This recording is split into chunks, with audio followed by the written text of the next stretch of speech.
Good morning, beloveds. At which point I will acknowledge the weird voice, and also say Happy Tax Day. I don't know if that's appropriate. Nobody seems to enjoy Tax Day. Yeah, I caught the sinus thing going around, and honestly, I didn't feel bad on Saturday. I really didn't feel too bad until late last night. And I called my boss. I called him last night and said, he said, "Hello, Lisa," and I said, "Hello, John," and he went, "Oh, this is a problem." So he told me to call him this morning, and I said, "Good news, bad news," and he said, "Okay," and I said, "Well, the wheeze is gone, and the coughing is mostly gone, but this is what I sound like." And he said, "Well, you just stay home and rest today. That's part of the reason why I'm a little late, because I'm not going to work today because, yeah." The longer I talk, the more likely I'm going to lose my voice. So let's not do that. Yeah. And as I said, as I told him this morning, I don't get sick very often, but when I go down, and I generally don't stay sick very long, but, I don't play when I get sick. All right, it is April 15th. Our title is The Drama of Life, and our author is Nona L. Brooks, and this is published in Divine Science Monthly in October of 1932. So, there was a time in my development when I thought that truth was to be applied to health alone. The light increased, and I came to see the principle was all-inclusive and was to be demonstrated in every phase of my existence, in my environment and my relationship, as well as my body.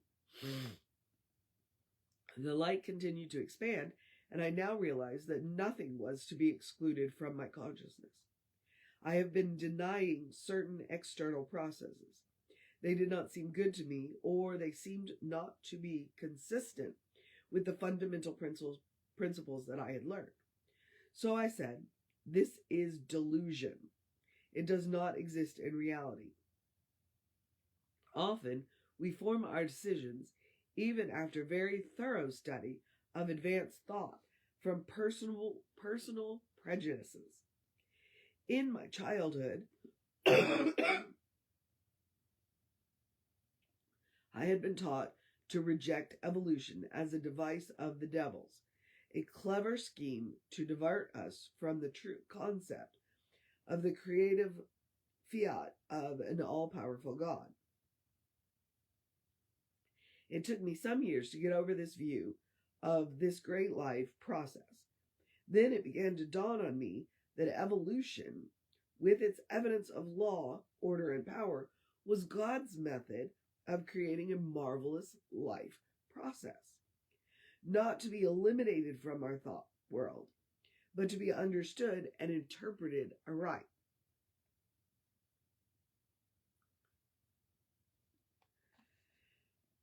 By such gradual unfoldment, my individual consciousness has been greatly enriched.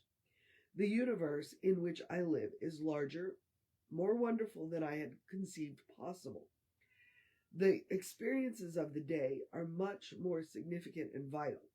My realization of companionship has extended far, far out beyond the confines of those earliest days. I live in a universe that is alive, conscious at every point, a universe that responds to my every call, that fulfills my every need.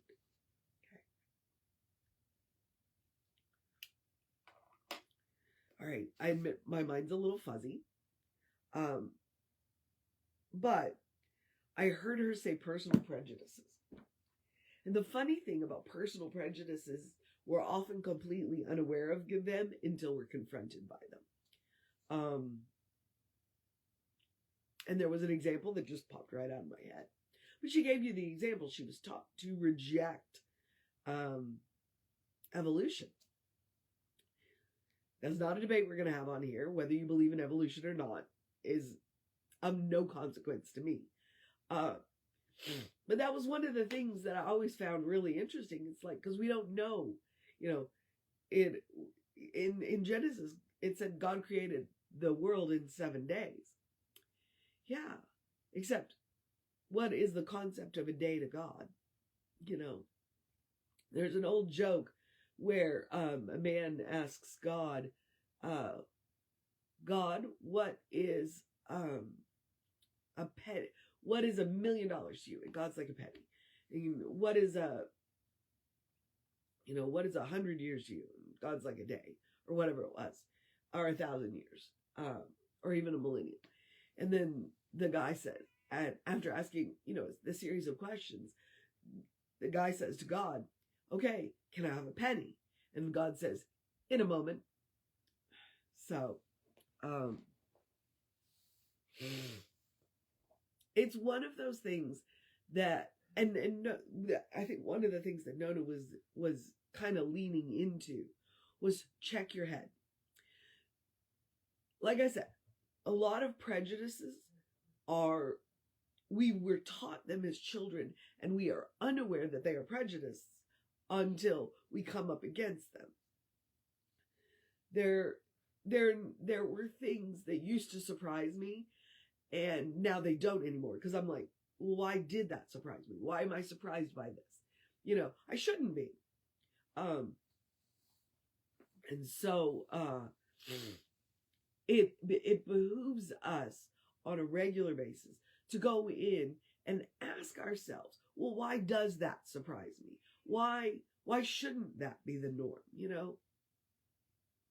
And be willing to entertain other viewpoints, to look at things from other points of view, from, not the one we grew up with. That's one of those things with culture and world languages, or not languages, but culture and religion. We don't understand other people's religion from the outside.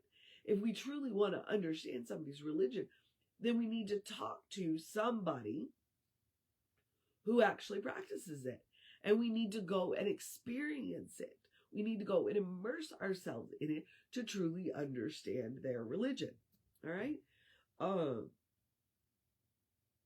Or their culture, or whatever. Because there are a lot of things that we see from the outside and we're like, well, that's just weird. Well, no, it's not. It's not weird. It's different. But if it works for them, I'm kind of the opinion, do what you want as long as you're not hurting yourself or other people. You're not in any way damaging life. Because I don't want you hurting dogs or cats either. So it's like, do what you want. And I'm going to keep my personal prejudices to myself about what it is that you do. Tattoos would be a good, I'm sorry about the ums. It's because I'm trying to breathe and think at the same time. Tattoos. People have very definite ideas about what people with a bunch of tattoos are like. And I'm like, okay, they're scary or bikers or, whatever. And I'm like, that's not been my experience. So that's one of those. Or people with brightly colored hair. People have very definite ideas about people with brightly colored hair. That is not a color found growing naturally out of their hair. I'm not even going to say a color found in nature, because take a look at the bird kingdom, right? People have very definite ideas. And none of them are true. None of them are true. Those are prejudices.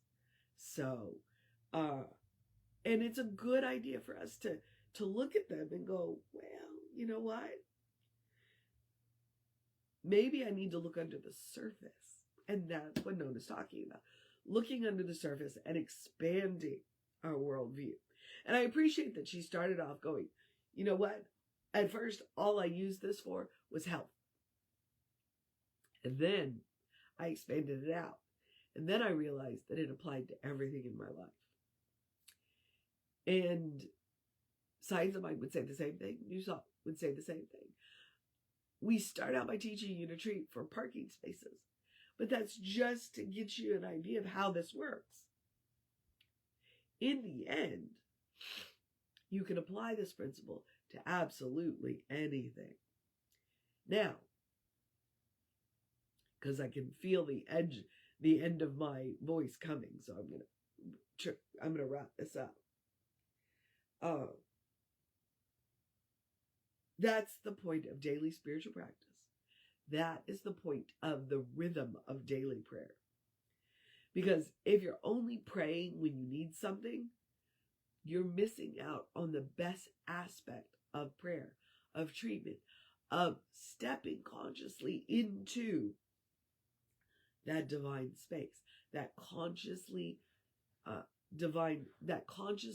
sacred, consciously aware of sacred space. And how that can have a dramatic effect on your life. Dramatic effect on your life. So don't just pray when you need something. Pray all the time. And take Meister Eckhart's advice. If the only prayer you ever say is thank you, it will be enough. Sometimes that's a good thing too. Just to pray because everything's going good and you're happy about it. It'll also get you into a habit. Because I saw that thing about a habit. All of the people who are great and all of the failures were made by habit or lack thereof. So, practice daily and realize that principle can be applied to anything. And be aware of your personal prejudices. You know, when you're surprised by something, ask yourself why you're surprised by it. It might show you a few more of your personal prejudices that you'd never even noticed. All right. So there's that. Kind of wrapped up all the missions right there in one big fail swoop. I definitely need to drink a lot of water today. I can see that. The one thing that I'm taking to keep my nose clear dries me out. That's going to wear on my voice too. So, the drama of life, right? Principle can be applied to anything. Practice. No, you know what? The mission today, should we choose to accept it, to look at what we're surprised by. And then ask ourselves why we're surprised. Okay? Like I said, that will give you a window into your personal prejudices you weren't even aware that you had. And I gave you 2 easy ones. Trust me, there's a lot more. All I mentioned was hair color and tattoos, because they've got some ugly stereotypes. What are some other ones that you have run up against? All right.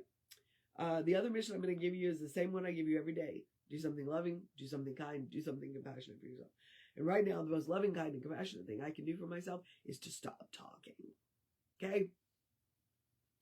So I'm just going to remind you that we are Creative Life Spiritual Center, Creative Life Spark on the social medias that we are on. I am the Running Rev Ryan on the social medias that I am on. You want to know what's going on with the center? Email info@creativelife.org. Let me steel myself in this. I should have brought a glass of water with me. It's what I should have done. I'm going to encourage you to have a great day, wondrous day, a fantastic day, a magical day, an enchanted day, a wonder-filled day, an awesome day, an amazing day, a drink plenty of water day, a let's get over this thing day, a put off the start of my work week a little bit day, a healing up quick day, a good day. And if that is too much pressure, simply have a day. You are enough just as you are. You're a beloved child of God. You're a divine expression. Maybe you are a beloved expression of the divine. You are a divine expression. You are spirit in motion. You are God in action. You are a brilliant light, a divine spark, or as Reverend Jesse likes to call us, you are a godly. All right? Explore the truth of your being. You might be surprised by some of that too. Okay. Reverend David will be on around 5 p.m. with you. I'll be back with you around 9 a.m. tomorrow. Whether or not I go to work, hopefully I still have a voice. Take care of yourself. Know that you are loved, and I will see you next time.